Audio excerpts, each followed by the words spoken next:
Hello, Scorpio, Sun, Moon Rising, and Venus Signs. Kamusta kayo? Sana po ay nasa mabuti kayong kalagayan. Welcome back po sa Star Tarot.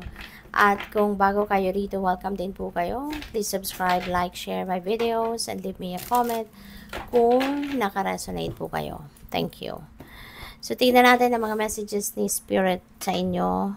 We have 10 of Wands. Ayan. So, pagod na si Scorpio. There is something dito that is burdening you. Napapagod, nahihirapan na kayo rito. No? Pwedeng trabaho to.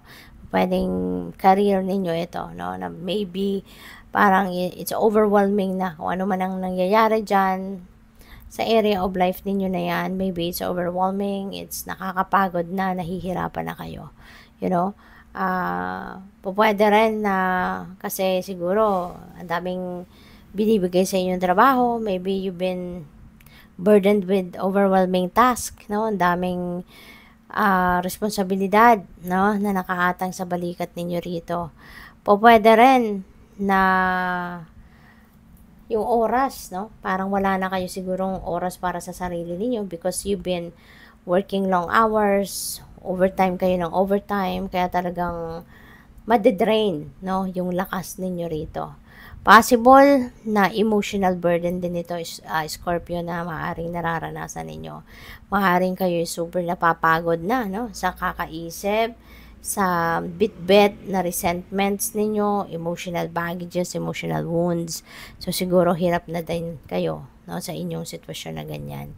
Kaya, this is 10, no? 10 of Wands. And 10 represents ending and beginning. Kaya, maaari sa ngayon, you're going to decide na tama na. Diba? Bibigyan ko naman ang sarili ko ng time to breathe.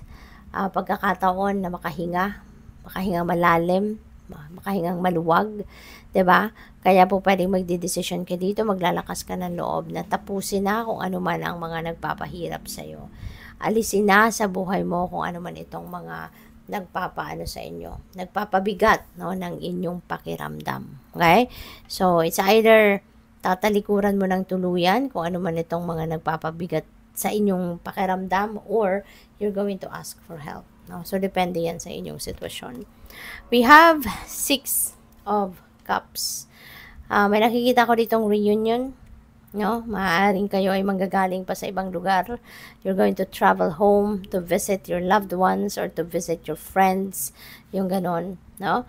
Pwede rin na meron ditong merong reminiscing. Pwedeng walang movement, walang travel, pero yung isip ninyo, yung brain ninyo, yung mind ninyo is wandering, no? Pwedeng naglalakbay kasi yun nga, iniisip mo yung mga mahal ninyo sa buhay, namimiss mo sila siguro, yung mga ganon, no? So, what else? We have the Fool. Wow. This is new beginning energy. Meron kayo sigurong sisimulang bagong kaganapan sa buhay. Meron kayong gagawing bago.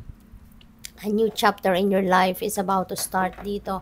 At kung ano man itong sisimulan mong bagong kaganapan, this is something, no, na you've never done before. As in, first time ninyo itong gagawin. So, depende sa inyong sitwasyon. Pwedeng related ito sa trabaho, career, negosyo, baka bagong level ng relationship, something like that. Okay?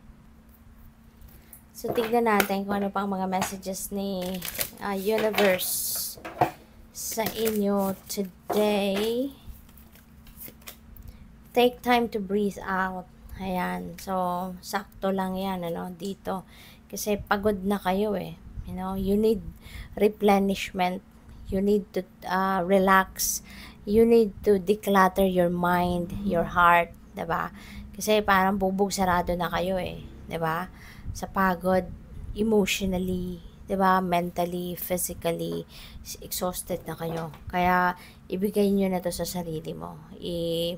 Balato mo na 'to sa sarili mo. 'Di ba?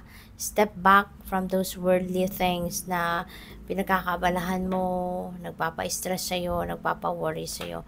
Step back from that muna. At mag-replenish ka muna ng lost energy mo, magpahinga ka muna. Okay? work through your fears, no? Panahon na din para alisin mo din yung takot mo na nararamdaman. Work through that para na ma-eradicate mo na yan sa sarili mo. Okay?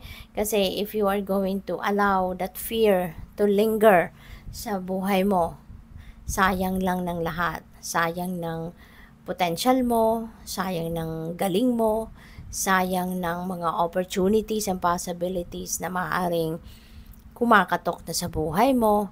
Sayang lang ng mga to. Kasi hindi mo rin naman to magagamit. Hindi mo rin naman magagawa. Kasi your fear is going to prevent you from taking action. Hindi ba? Kaya mas magandang pag-isipan mong mabuti, tanggalin, no? Yung takot. Palitan mo siya ng determinasyon, ng strength, ng courage, ng bravery, para kahit anuman yung mga plano mo, anuman yung mga pangarap mo, mga goals mo, 'di ba? Walang magiging sagabal. Kasi kung matatag ka, matibay ang inyong loob, may tiwala ka sa sarili mo, 'di ba? All of that, pag samasamahin mo, equals magsasucceed ka.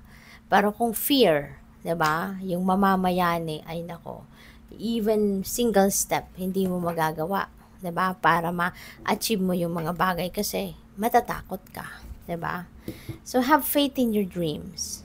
Ayan, isa pa 'to, no? Have faith in your dreams kasi yung mga pangarap natin, isa yan sa mga tinatanim ng universe sa isip natin. Tinutulungan niya tayo na mag-take action para sa mga pangarap natin.